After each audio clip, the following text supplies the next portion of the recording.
السلام علیکم ورحمۃ اللہ وبرکاتہ۔ نحمده ونصلی علی رسولہ الکریم، اما بعد فاعوذ باللہ من الشیطان الرجیم۔ بسم اللہ الرحمن الرحیم۔ یا ایھا الذین آمنوا ادخلوا فی السلم کافۃ ولا تتبعوا خطوات الشیطان انہ لکم عدو مبین۔ آمنت باللہ صدق اللہ مولانا العظیم وبلغنا رسولہ النبی الامین المتین المکین المختار الکریم، ونحن علی ذلک لمن الشاہدین والشاکرین والذاکرین والحافظین والواصفین والحامدین والحمد للہ رب العالمین۔ قال اللہ تعالی فی شان حبیبہ ونبیہ مخبرا وآمرا ان اللہ وملائکتہ یصلون علی النبی یا ایھا الذین آمنوا صلوا علیہ وسلموا تسلیما۔ اللہم صل علی سیدنا ومولانا محمد معدن الجود والکرم وآلہ الکرام وابنہ الکریم وبارک وسلم۔ عزیزان ملت اسلامیہ، خطبہ مسنونہ کے بعد میں نے جس آیت کریمہ کی تلاوت کی ہے، اللہ رب العزت ارشاد فرماتا ہے، اے ایمان والو، اسلام میں مکمل طریقے سے داخل ہو جاؤ۔ اسلام کے اندر مکمل طریقے سے داخل ہو جاؤ، یعنی اگر اسلام قبول کر لیا ہے تو ہر اعتبار سے، پھر عمل کے اعتبار سے مکمل طریقے سے اسلام کے اندر داخل ہو جاؤ۔ اس آیت کریمہ کی شان نزول کے اندر بیان کیا گیا ہے کہ کچھ لوگ ایمان لانے کے باوجود بھی غالباً اونٹ کے گوشت کو کھانا حرام تصور کرتے تھے۔ اگلی شریعتوں میں یہ حکم تھا، مگر جب اسلام قبول کر لیا تو اب شریعت محمدیہ کے اندر اونٹ کا گوشت کھانا جائز ہے۔ اب اس شریعت کے اندر بہت ساری باتیں ایسی ہیں جن باتوں پر عمل کیا جا سکتا ہے، اگلی شریعت کے اندر ان باتوں پر عمل کرنے کی اجازت نہیں تھی۔ اور اس آیت کریمہ سے ہمیں یہ بھی پتہ چلتا ہے کہ اگر ہم نے اسلام قبول کیا ہے تو ہم اس کے اوپر سختی سے قائم رہیں۔ اسلام اگر ہم نے قبول کیا ہے تو ہم سختی سے قائم رہیں، یہ نہیں کہ پھر ہم کچھ باتوں پر عمل کر دیں اور اکثر باتوں کو چھوڑ دیں۔ عزیزان ملت اسلامیہ، ذی قعدہ کا مہینہ شروع ہو چکا ہے۔ اسی مہینے کے اندر ماضی قریب کی چند شخصیات نے اس دنیا کو، اس دار فانی کو خیر آباد کیا، اور اس دار فانی سے وہ کوچ کر گئے۔ وہ شخصیات اس دار فانی سے دار بقا کی جانب تشریف لے گئیں۔ عزیزان ملت اسلامیہ، انہی میں ایک ذات مقدسہ حضور صدر الشریعہ بدر الطریقہ علامہ امجد علی اعظمی علیہ رحمت والرضوان کی ذات مقدسہ ہے، جنہوں نے بہار شریعت لکھ کر کے امت محمدیہ پر ایسا احسان کیا کہ آج تک کوئی احسان اس طریقے کا ماضی اس حال کے اندر، زمانے موجودہ کے اندر کسی نے اتنا بڑا احسان کیا ہی نہیں۔ امت محمدیہ مسلمہ کے اوپر اتنا عظیم احسان کیا۔ اور دوسری جو شخصیت ہے، امام اہل سنت، حامی سنت، ماہی بدعت، قاطع صلح کلیت، قالع نجدیت الشاہ امام احمد رضا خاں فاضل بریلوی علیہ الرحمت والرضوان کی نسل سے جن کو کہا جاتا ہے، اور یقینی طور پر وہ آپ کی آل سے ہے، آپ کی نسل سے، یعنی قاضی القضات فی الہند حضور تاج الشریعہ علامہ مفتی اختر رضا خاں فاضل، حضور علامہ اختر رضا ازہری بریلوی علیہ الرحمت والرضوان کی ذات مقدسہ ہے۔ 7 ذی قعدہ کے اندر آپ کا وصال ہوا۔ 7 ذی قعدہ تقریباً 3 سال پہلے 2018 کے اندر 1439 میں آپ کا وصال مبارک ہوا۔ آپ نے اس دنیا کو خیر آباد کہا۔ اس سوموار کو یا پھر منگل کو، اس پیر کو یا منگل کو آپ کا یوم وصال آ رہا۔ اسی مناسبت سے چونکہ ان بزرگان دین کا ہم پر بہت بڑا احسان ہے، اگر حضور امام احمد رضا، حضور اعلیٰ حضرت علیہ الرحمت والرضوان اور آپ کے خانوادے کے جو بزرگان دین ہیں، اگر وہ نہ ہوتے تو ہندوستان کے اندر جگہ جگہ بدعقیدگی اور بددینی ہوتی، جگہ جگہ بد مذہبیت ہوتی اور بدعت کو ایک دم عروج دیا جاتا۔ عزیزان ملت اسلامیہ، حضور تاج الشریعہ علیہ رحمت و رضوان کے نسب کے تعلق سے آتا ہے کہ آپ کا سلسلہ نسب کچھ اس طریقے سے تھا کہ اختر رضا بن ابراہیم بن حامد رضا حضور حجت الاسلام بن امام احمد رضا خان فاضل بریلوی علیہ الرحمت و رضوان، یعنی دو واسطوں سے آپ امام احمد رضا تک پہنچ جاتے۔ امام احمد رضا کی آل سے دو واسطوں سے۔ ویسے تو آپ کی زندگی کے ہر پہلو کے تعلق سے گفتگو کی جا سکتی ہے، مگر آج صرف اور صرف مجھے اس تعلق سے گفتگو کرنی ہے اور اپنے اس موضوع کو سمیٹ دینا ہے کہ امام احمد رضا خان فاضل بریلوی علیہ الرحمت والرضوان کی یہ خصوصیت، آپ کا یہ طرہ امتیاز تھا، آپ کا خاص یہ وصف تھا کہ حق بات بولنا ہے، چاہے وقت کا سامنے والا وقت کا حاکم کیوں نہ ہو، وقت کا بادشاہ کیوں نہ ہو، بادشاہ وقت بھی کیوں نہ ہو، ہمیں حق بات بول کر کے رہنا ہے۔ یہی بات وراثت میں آپ کے صاحبزادے حضور مفتی اعظم ہند علامہ مصطفیٰ رضا خان علیہ الرحمت والرضوان نے بھی پائی کہ حکومت وقت کے خلاف آپ نے نسبندی کے حرام ہونے کا فتویٰ دیا۔ علامہ شاہ حامد رضا حضور حجت الاسلام نے بھی یہ بات پائی، اور ساتھ ہی ساتھ حضور حامد رضا کے صاحبزادے یعنی حضور تاج الشریعہ علیہ الرحمت والرضوان کے بھی اندر یہ وصف تھا۔ آپ حضرات کو میں ایک واقعہ بتاؤں، ہو سکتا ہے اسی میں وقت ہو جائے۔ حضور تاج الشریعہ علیہ الرحمت والرضوان کا خود بیان ہے کہ 1986 کے اندر 31 اگست اس دوران ہمارا عمرے کا ٹور ہوا تھا، ہم عمرے پر جانا ہوا تھا۔ 31 اگست 1986 کی باتیں، 1986 رات میں 3 بجے، 31 اگست رات میں 3 بجے کچھ CID کے لوگ آئے، پولیس والے آئے ہماری قیامگاہ کے اوپر۔ سعودی کے اندر غالباً مدینہ منورہ آپ ٹھہرے ہوئے تھے، کچھ سعودی کے اندر کچھ CID کے آفیسر آئے، کچھ پولیس والے آئے، اور انہوں نے چند اعتراضات کیے۔ الحمدللہ میں نے تمام کے تمام سوالات کے تسلی بخش جوابات دیے۔ ان میں سے ایک سوال یہ تھا کہ آپ جو ہے حرم کے اندر نماز کیوں نہیں پڑھتے، آپ حرمین طیبین کے اندر نماز کیوں نہیں پڑھتے؟ حضور تاج الشریعہ علیہ الرحمت فرماتے ہیں، آپ نے جواب دیا کہ ہم اس وجہ سے حرم کے اندر نماز نہیں پڑھتے چونکہ ہماری جو قیامگاہ ہے، ہماری جو ہوٹل ہے اور جس گیسٹ ہاؤس کے اندر ہم ٹھہرے ہیں وہ حرم سے کافی دوری پر ہے، دور ہونے کی وجہ سے ہم حرم شریف میں نماز پڑھنے کے لیے نہیں جاتے۔ پھر اس نے کہا کہ آپ محلے کی مسجد میں بھی نماز نہیں پڑھتے۔ حضور تاج الشریعہ نے جواب دیا، چونکہ آپ کا تعلق جو ہے وہ حنبلی فرقے سے تعلق ہے اور ہم حنفی مذہب سے تعلق رکھنے والے، ہم امام اعظم ابو نعمان بن ثابت کے ماننے والے ہیں، اور مسئلہ یہ ہے کہ اگر کوئی حنبلی نماز پڑھاتا ہے مگر وہ حنفی مسلک کی رعایت نہیں کرتا، حنفی مسلک کے مطابق نماز نہیں پڑھاتا، تو پھر اس کے پیچھے حنفی شخص کی نماز نہیں ہو سکتی، اس لیے ہم تمہارے محلے کی مسجد میں بھی نماز نہیں پڑھتے۔ پھر اس نے ہندوستان کے فرقوں کے تعلق سے سوال کیا کہ ہندوستان میں کون سے فرقے پائے جاتے؟ حضور تاج الشریعہ نے جواب دیا یہ فرقے ہندوستان کے اندر پائے جاتے۔ پھر اس شخص نے سوال کیا، اس CID آفیسر نے پوچھا کہ امام احمد رضا تمہارے کون لگتے ہیں؟ حضور تاج الشریعہ نے جواب دیا امام احمد رضا خان فاضل بریلوی میرے دادا لگتے ہیں۔ اس آفیسر نے کہا کہ سننے میں آیا ہے تمہارے دادا نے ہندوستان کے اندر، بھارت کے اندر، انڈیا کے اندر ایک نئے مذہب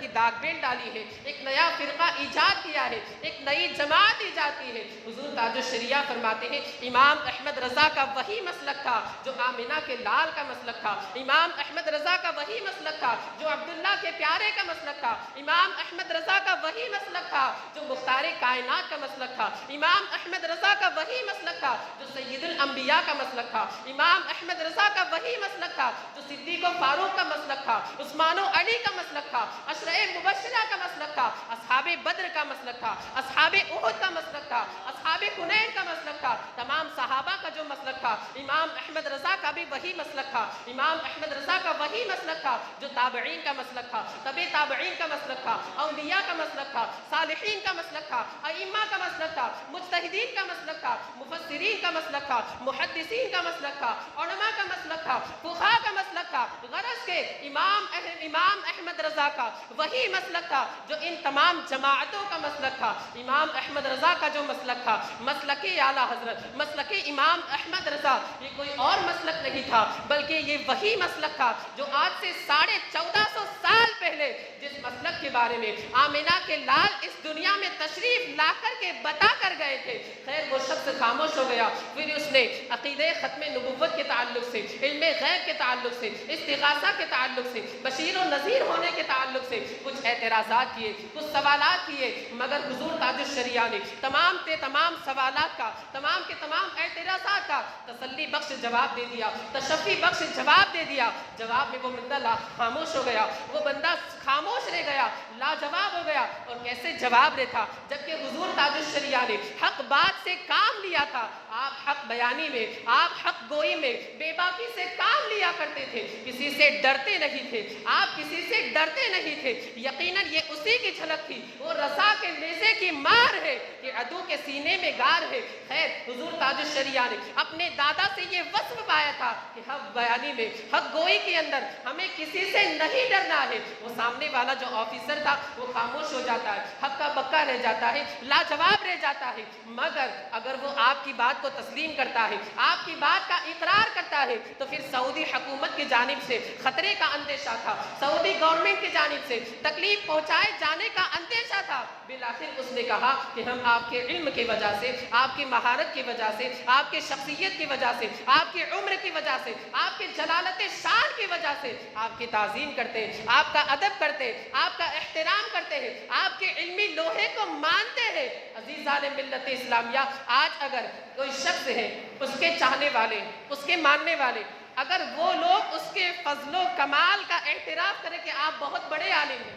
تو یہ کوئی کمال کی بات نہیں۔ کمال تو اس وقت ہے کہ دشمن کسی انسان کے فضل و کمال کو تسلیم کرے۔ اسی کو عربی میں کہا جاتا ہے الفضل ما شہدت بہ الاعداء، کہ اگر دشمن کسی کے فضل و کمال کو تسلیم کرے، یہ بڑی بات ہے۔ یہ بڑی بات نہیں کہ اس کے جو چاہنے والے، جو اس کے دوست و احباب ہیں، جو اس کے ملنے جلنے والے، جو اس کے ملاقات کرنے والے، وہ اس کے علم و فضل کی گواہی دے، یہ کوئی بڑی بات نہیں ہے۔ حضور تاج الشریعہ فرماتے، پھر اخیر میں اس نے یہ کہا کہ ہم آپ کا ادب کرتے، آپ کا احترام کرتے، آپ کی تعظیم کرتے، آپ کی جلالت شان کی وجہ سے، اور آپ کی بارگاہ میں گزارش کرتے، یہ اس کے الفاظ تھے، آپ کی بارگاہ میں گزارش کرتے کہ آپ مخصوص اوقات میں، مخصوص اپنی گھڑیوں کے اندر ہمیں خاص اپنی دعاؤں میں یاد رکھنا۔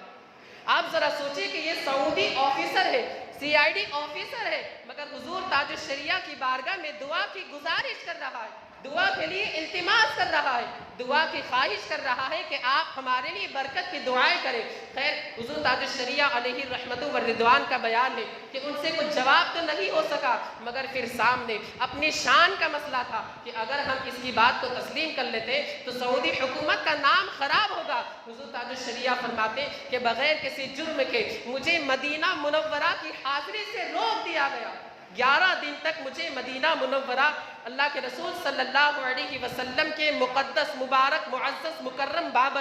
برکت والے حرم کی زیارت سے روک دیا گیا۔ 11 دن تک اللہ اکبر، ایک سچے عاشق کو مصطفیٰ کریم کے در کی حاضری سے روک دیا جائے، اس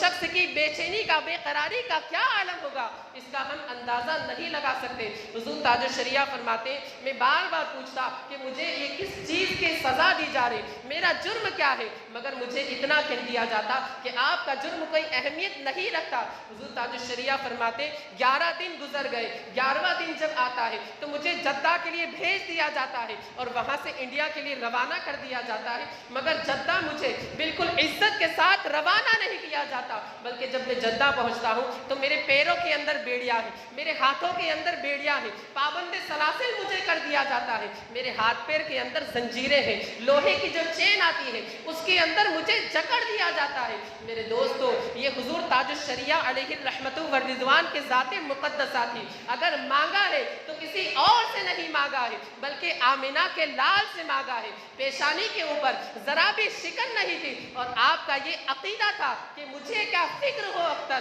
میرے یاور ہے وہ یاور، بلاؤں کو جو خود میری گرفتارے بلا کر دے۔ یقیناً اللہ کے رسول کی بارگاہ میں اگر طلب سچی ہو، مانگ سچی ہو، سوال سچا ہو، التجا سچی ہو، تو اللہ کے رسول کرم فرماتے ہیں، اس لیے کہ امام فرماتے ہیں فریاد امتی جو کرے حال زار میں ممکن نہیں کہ خیر بشر کو خبر نہ ہو۔ خیر حضور تاج الشریعہ کو انڈیا کے لیے بھیج دیا جاتا ہے، وقت گزرتا رہا، جب لوگوں کو پتہ چلتا ہے تو ہندوستان کے لوگ، پاکستان کے لوگ، بنگلہ دیش کے لوگ، افغانستان کے لوگ احتجاج کرتے ہیں، سوالات اٹھاتے ہیں، پروٹیسٹ کرتے ہیں، اور وہ لوگ